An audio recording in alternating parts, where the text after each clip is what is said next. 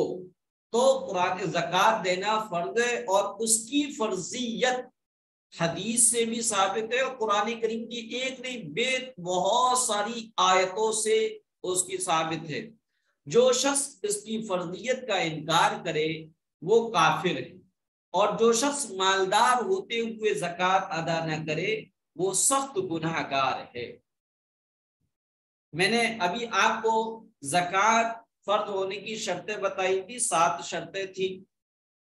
اور پھر یہ بھی بتایا تھا کہ بنیادی ضرورتیں جیسے رہنے کا مکان ہے، پہننے کے کپڑے ہیں چاہے وہ کتنے ہی کوسٹلی ہوں، گھر کا ساز و سامان اور استعمال کی سواری گاڑی انسان کی بنیادی ضرورتوں میں داخل ہے۔ یہ جو ہے اس کو ہٹا کر اتنا مال ہونا چاہیے کہ 52.5 تولہ چاندی کے برابر بیٹھ جائے۔ اب یہ سمجھ لینا ہے، پھر دوبارہ سے سمجھ لیجیے کن کن مالوں میں زکوٰۃ ہے۔ سونا چاندی، روپیہ پیسہ، مال تجارت۔ مال تجارت بزنس کا مال یعنی ہر وہ چیز جسے بیچنے کے ارادے سے خریدا ہو۔ زمین اور کی پیداوار ہے۔ اسی طرح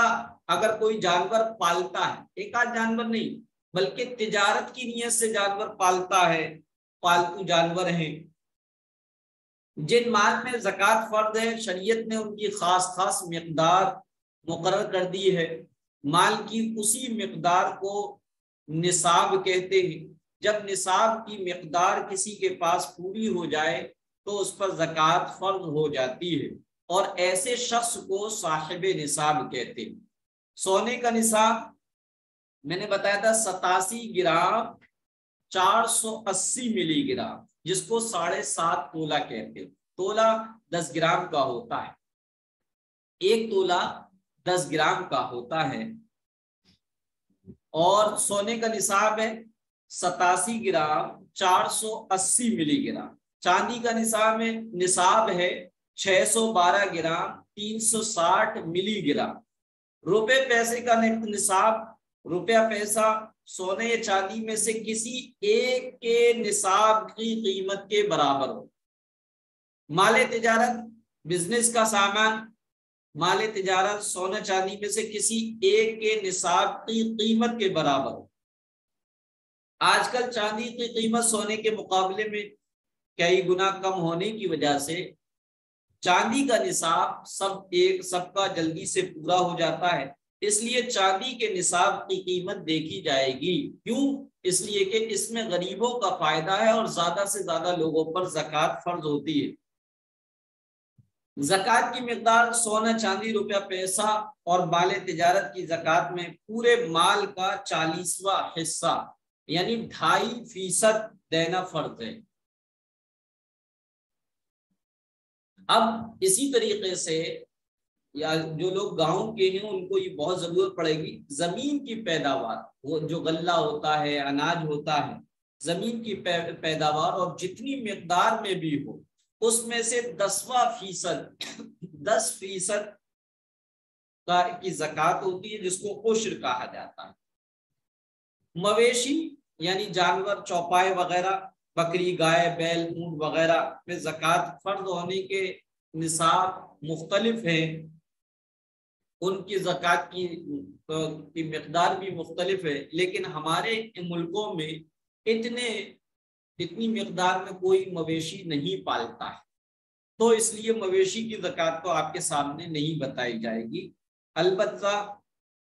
ان چیزوں کے بارے میں بتاتے ہیں، سونے چاندی۔ اگر کسی کے پاس سونا اور چاندی دونوں ہو لیکن کسی ایک کا نصاب پورا نہ ہو، یعنی نہ تو 7.5 تولہ سونا ہے نہ 52.5 تولہ چاندی ہے، تو دونوں کو ملا کر قیمت لگائی جائے گی۔ اگر دونوں کی قیمت مل کر سونے یا چاندی میں سے کسی ایک کے نصاب کو پہنچ جائے تو زکوٰۃ فرض ہو جائے گی، اور چاندی کا نصاب زیادہ اہم ہے، کیونکہ اس کے چاندی کے نصاب سے قیمت لگائیں گے تو غریبوں کا اس میں زیادہ فائدہ ہے۔ زکوٰۃ ادا کرتے وقت یا زکوٰۃ کا مال الگ کرتے وقت زکوٰۃ کی نیت ضروری ہے، یعنی دل میں ارادہ ہے کہ زکوٰۃ نکال رہی ہوں، بغیر نیت کے زکوٰۃ ادا نہیں ہوگی۔ البتہ کسی کو زکوٰۃ کہہ کر دینا ضروری نہیں، بلکہ یہ ہدیہ کہہ کر دے سکتے ہیں، تمہارے لیے عیدی دے کر کہہ سکتے ہیں، تمہارے لیے گفٹ ہے، یہ بھی دے کر کہہ سکتے ہیں زکوٰۃ اور دے سکتے ہیں، اور زکوٰۃ ادا ہو جائے۔ زکوٰۃ میں سونا چاندی، تجارتی مال یا ان کی قیمت سے کپڑا، غلہ یا کوئی اور سامان خرید کر دینا بھی جائز، ضروری نہیں کہ پیسے دیے جائیں۔ زکوٰۃ ان کے پیسوں سے کوئی چیز خرید کر اگر دے دی جائے تو بھی زکوٰۃ ادا ہو جاتی ہے، اور سامنے والے کو بھی یہ احساس نہیں ہوتا ہے کہ یہ زکوٰۃ ہے۔ مکان، دکان، کارخانہ، برتن، کپڑے، کتابیں، فرنیچر، سلائی مشین، گاڑی، کرائے پر دی جانے والی چیزیں، اسی طریقے سے مشینری اور وہ مشین جو سامان تیار کرتی ہیں اور خود جو ہے گھر پہ رہتی ہیں، چاہے کتنی ہی قیمت کی ہوں، ان پر زکوٰۃ فرض نہیں۔ البتہ اگر ان میں سے کوئی بھی چیز تجارت کی ہے، یعنی بیچنے کے لیے لی ہے یا بیچنے کی نیت سے خریدی ہے، تو اس پر زکوٰۃ فرض۔ سونے چاندی کی بنی ہوئی تمام چیزوں پر زکوٰۃ فرض ہے، جیسے سونے چاندی کے زیورات ہیں، برتن ہیں، سکے ہیں، تمغے یعنی میڈلز وغیرہ ہیں۔ تجارت کی غرض سے جو بھی چیز خریدی جائے اس پر زکوٰۃ فرض ہے، چاہے وہ زمین ہو یا کوئی اور سامان ہو۔ اس لیے زکوٰۃ نکالتے وقت گھر میں جتنی چیزیں ایسی ہیں جو بیچنے کی نیت سے لی ہوں، ان سب کی قیمت کا حساب لگا کر زکوٰۃ نکالنا فرض ہے۔ اگر سونا چاندی کی مقدار کی نصاب تک نہ پہنچتی ہو، لیکن کسی کے پاس اتنے روپے ہوں کہ اسے ملانے سے چاندی کا نصاب مکمل ہو جائے تو زکوٰۃ واجب ہو جائے گی۔ جیسے کہ عورتوں پر عموماً یہ ہوتا ہے، سونا بھی ہے، چاندی بھی ہے، رنگ ایک آدھ سونے کی پڑی ہوئی ہے، ایک آدھ ٹاپس ہے یا چاندی کا بھی ایک آئٹم ہے، تو ان کی قیمت لگا لیں گے۔ ان کی قیمت کم بیٹھ رہی ہے، یعنی مان کے چلو 70,000 روپے کلو چاندی چل رہی ہے، تو 35,000 روپے 30,000 کے بیٹھے، یا 32,000 روپے ہمارے سونے اور چاندی کی قیمت بیٹھ رہی ہے، اور 2-3 ہزار روپے ہمارے اکاؤنٹ میں پڑے جو ہمارے خود کے یا ہم نے کسی کو دے رکھے، تو ایسی صورت میں وہ 2-3 ہزار روپے ملائیں گے، تو ایسی صورت میں چاندی کا نصاب بن گیا تو زکوٰۃ فرض ہو جائے گی۔ زکوٰۃ کا جو نصاب شریعت نے مقرر کیا اس کے مالک ہونے کے بعد اسلامی سال کی تاریخ کے اعتبار سے جس تاریخ کو 1 سال مکمل ہو جائے، اس تاریخ 1 سال مکمل ہونے کے بعد زکوٰۃ کی ادائیگی فرض ہو جاتی ہے۔ زکوٰۃ کی ادائیگی کے لیے شریعت میں رمضان کا مہینہ متعین نہیں ہے،